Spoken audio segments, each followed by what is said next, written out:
Jennifer's POV. Natawa na ako kay Sean dahil kanina pa yan nabilad sa araw. Mommy, payuhan mo kaya si Daddy? Uwi ka naman ng anak ko habang naka-shades. Wag na, anak. Alam kong di yan naiinitan kasi nga nakita niya ako naka-two-piece. Uwi ka ako naman habang nakangiti. Nasa pool kasi kami ngayon. Magsaswimming kami ng anak ko. Mommy naman, I'm not joking po. Uwi ka naman ng anak ko. Hala, joke ba yung katawan ko? Wika ko habang tinignan ang katawan ko na walang pinagbago para tuloy akong hindi nanganak. I'm pretty pa rin kahit nagkaanak ako. Jennifer, sigaw ni Daddy. Agad naman akong tumingin sa kanya. Bakit po?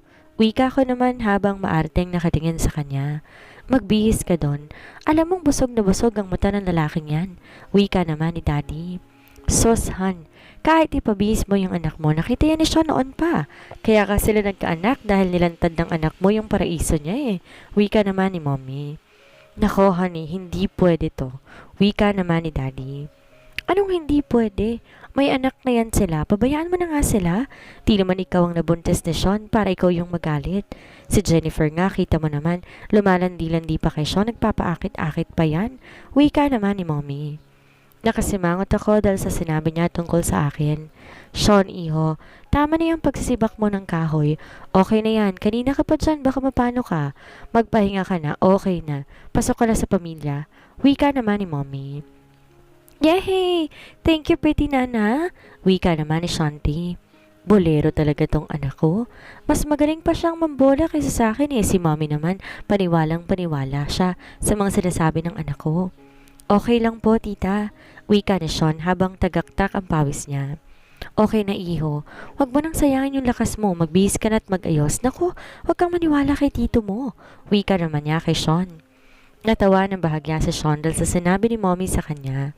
Likas na makulit si Mommy kaya medyo nagmana ako sa kanya. Anak, asikasuhin mo naman sa Sean. Huwag kang magsarap-sarapan dyan. Mukha kang hipon eh.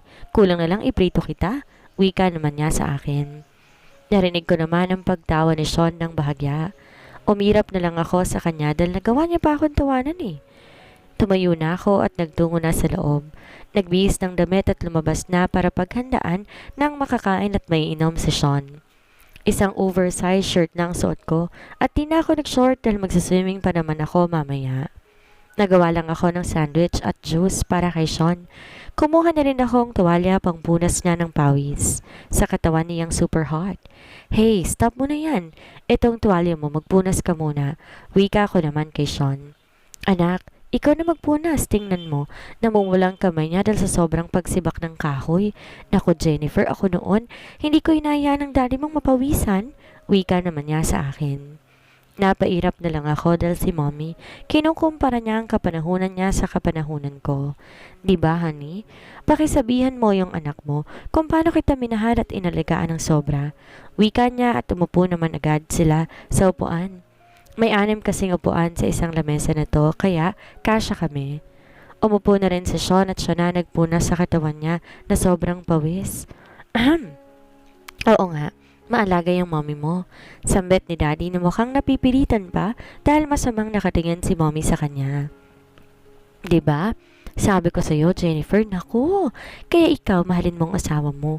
Huwag mong pababayaan. Tingnan mo kami ng daddy mo. Hindi yan lumalaban sa akin. Trust me. Takot yan sa akin eh. Isang suntok ko lang sa mukha niyan eh. Tiklop yan. Nagtitigas-tigasan lang yan sa iba pag akong kaharap niyan, ibang tumitigas. Sambit niya at natatawa naman kami nang dahil sa sinabi niya. Namula naman ang mukha ni Daddy nang dahil sa sinabi ni Mommy. Ito talagang bibig ni Mommy, walang preno. Tawa naman ang tawa sa Sean. Ano ba naman, honey? Itiko mo naman ang bibig mo, nakakaya sa mga bata. Wika naman ni Daddy kay Mommy. Ay nako, Levi ha, huwag kang ganyan. Huwag mo kong pinapatikom, nako. Wika niya at kinuhang juice, saka ito sinalin sa baso at ibinigay kay Sean. Yan, Sean, uminom ka. Huwag kang maniwala sa lalaking to. Maniwala ka sa akin dahil ako ang boss dito. Wika naman ni Mommy. Bigla namang napatingin si Daddy sa kanya. O ano, may palag ka. Sambit naman ni Mommy sa kanya. Napilitan namang umiling si Daddy nang dahil sa masamang tingin ni Mommy sa kanya. Iiling-iling na lamang ako nang dahil sa kakulitan nilang dalawa. Sige, Mag-usap na muna kayo dahil binabantay namin yung apo namin. Kung gusto niyong gumawa ng kasunod ni Shanti, gawan niyo na habang nabubuhay pa kami. Wika naman niya. Jenny naman, ikaw talaga. Yung bibig mo kahit kailan hindi natitikom. Wika naman ni Daddy. Levi, manahimik ka kung ayaw mong tumilapon. Pagbabanta naman ni Mommy kay Daddy. Iiling-iling na lamang kaming dalawa ni Sean nang dahil sa pagbabangayan ni Mommy at ni Daddy. Nang makaalis na sila, para namang walang tao sa paligid nang dahil sa sobrang tahimik namin. Walang gustong magsalita. Nakatingin lang ako sa juice na hawak ko. Ewan ko kay Sean kung saan siya nakatingin. Jen, did you forgive me na ba? Biglang sambit naman niya na ikinabigla ko.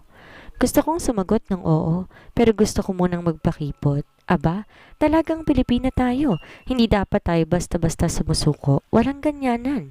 Hindi. I mean, hindi ka pa kita fully napapatawad. Need ba ng bagong process to? Wika ko naman. Ano ba kasing nagawa ko, Jen?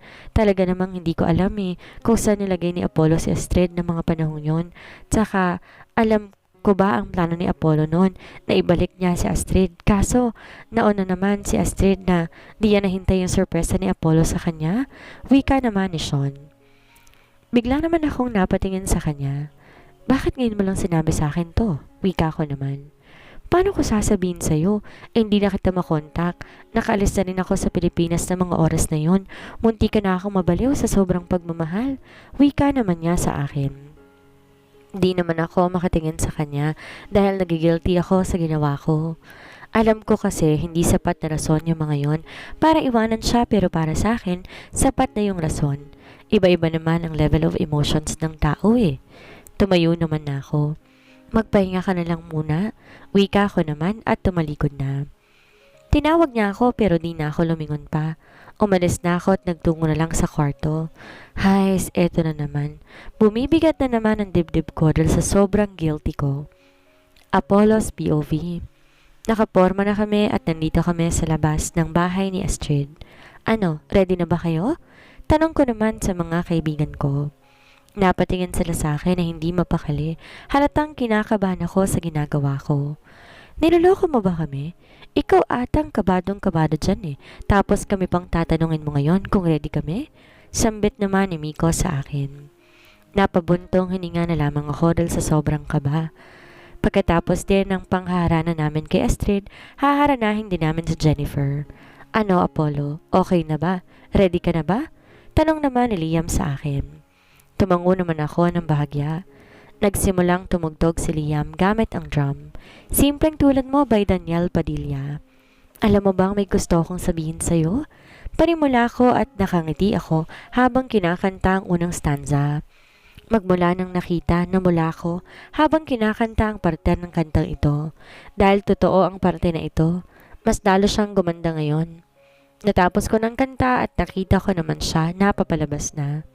Nang matapos ko, nakita ko naman ng mga anak ko, tinutokso ang nanay nila. Ang galing ko talagang magtugtog. Wika naman ni Brix habang nakatingin sa gitara niya. Mukhang di naman. Wika naman ni Miko. Tingnan mo yung acoustic guitar ko, mas maganda pa kaysa dyan sa electric guitar mong luma. Wika naman niya habang tinatawanan si Brix. Sasapakin talaga kita. Bigay to ng daddy ko. Wika naman niya. Natahimik naman si Miko at inakbayan kaagad si Brix.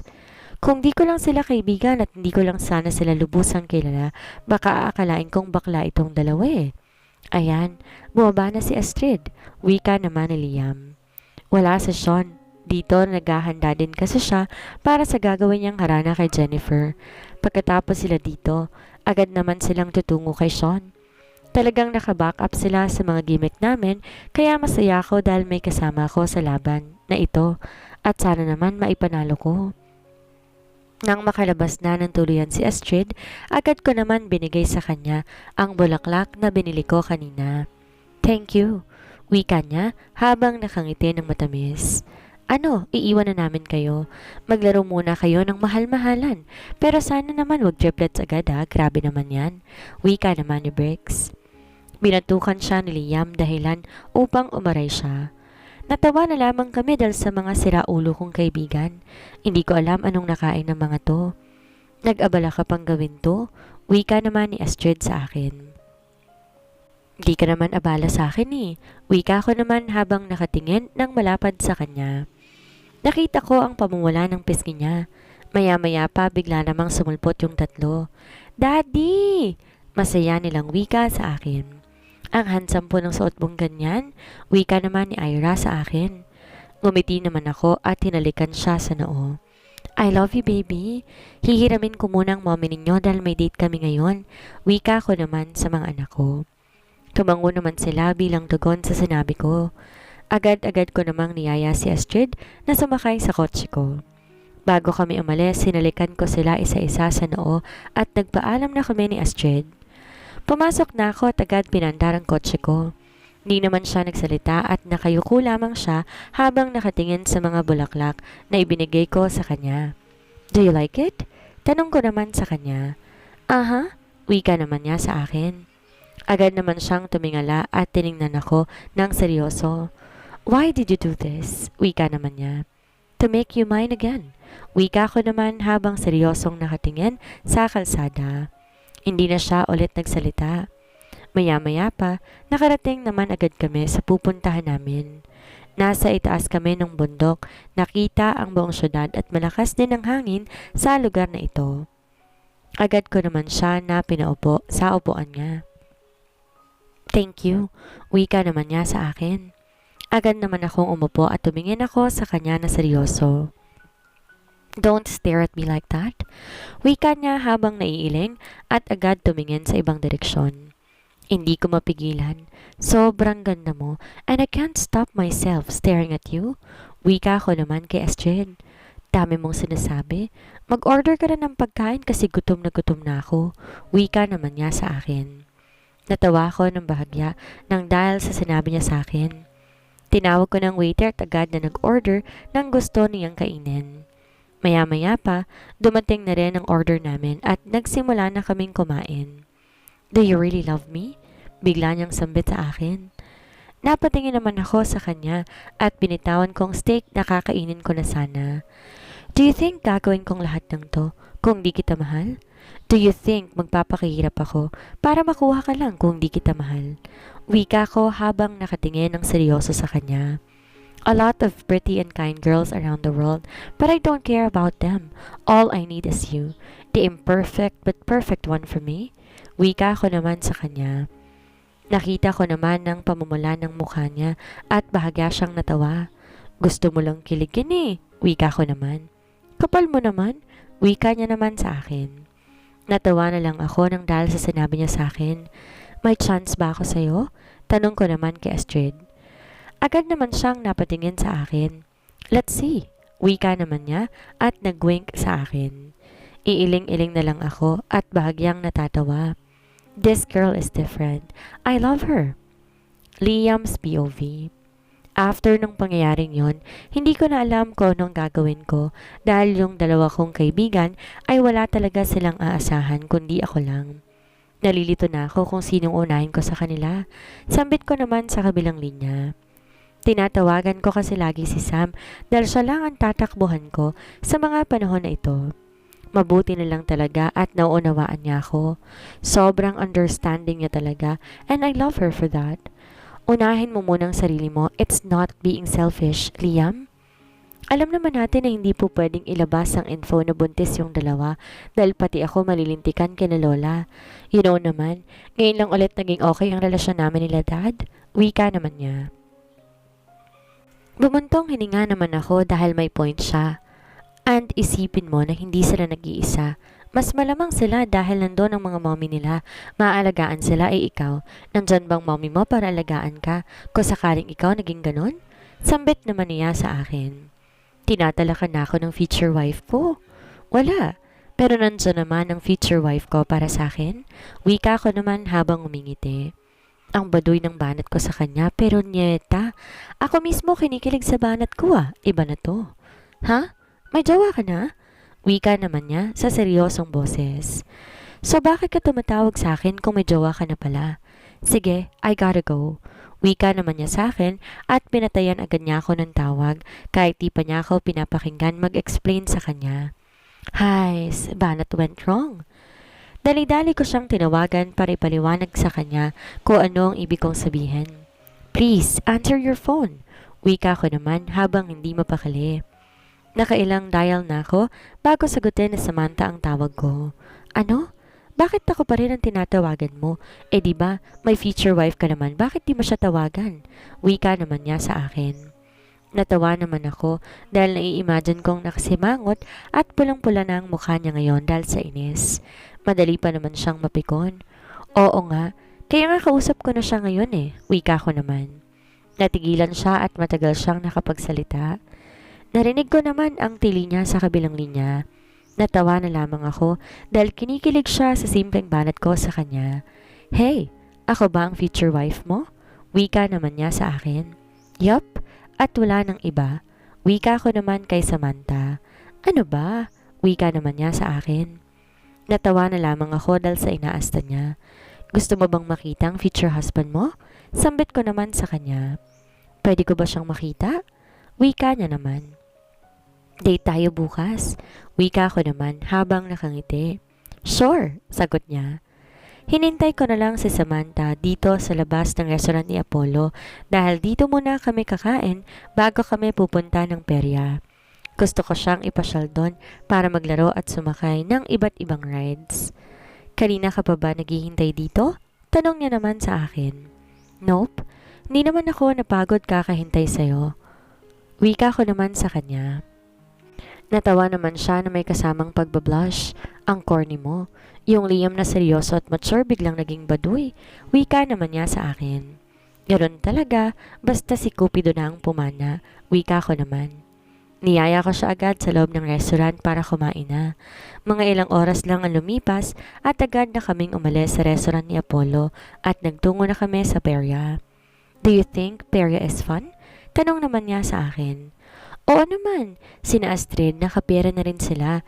Dinala kasi sa namin sila nung nandun kami sa isla ni Apollo. Wika ko naman.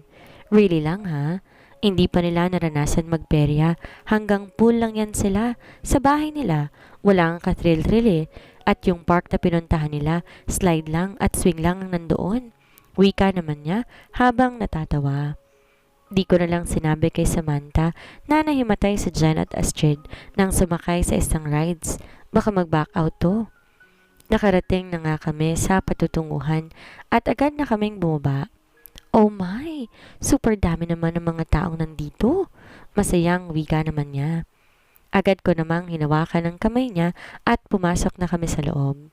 Maraming mga rides at games ang nandito ngayon, kaya niyaya ko siya sa baril-barilan na yon para pang warm up. Ako pa talagang hinamon mo sa baril-barilan ha? Wika naman niya. Agad naman siyang kumuha ng baril. Nagsimula ng tamaan ng dark at walang palya yon. Bullseye. Kaya naman binigyan siya ng malaking teddy bear. Sobrang tuwa niya. Parang bata na lang ngayon na nakagala sa ganitong lugar. Tara dun. Turo ko sa may maraming bracelet. Binilhan ko siya na isa na may nakaukit na pangalan ko. Kumuha na rin ako na isa na may nakaukit din na pangalan niya. Ay, bagay na bagay po kayo ni ma'am. Wika naman na isang matanda habang nakangiti sa amin. Umiti na lamang kami ni Samantha at umalis na. Ang ganda pala ng view dito sa labas. Wika naman niya habang nakatingin sa labas. Yup, maganda talaga. Wika ko naman habang nakatingin ako sa kanya. Hey, you're being weird. Just enjoy this ride. Nagsisimula na akong maging delulu dahil dyan sa mga tinginan mo. Wika naman niya habang natatawa. Agad akong lumuhod at nilabas sa isang singsing na may diamond na sobrang mahal. Sa ibang bansa ko pa to pinabili. Ayoko namang suotan ng pipitsuging singsing si Sam. Afford kong mahal kaya deserve niya yon. Can you be my happiness forever? Tanong ko naman kay Samantha. Agad siyang tumingin sa akin ng dahan-dahan at nabigla sa nakita niya. Hey, are you serious? Wika niya naman sa akin. Tumango ako habang nakangiti sa kanya ng malapad. Yes, of course yes. Wika niya habang naiiyak na natatawa. I love you. Wika ko naman at sinot sa kanya ang singsing. Agad kong hinalikan sa labi si Sam, kasabay na matamis na halik namin, siya ring pagputok ng fireworks sa kalangitan. It was magical, and it's the perfect moment for the both of us. I love her. I love my future wife.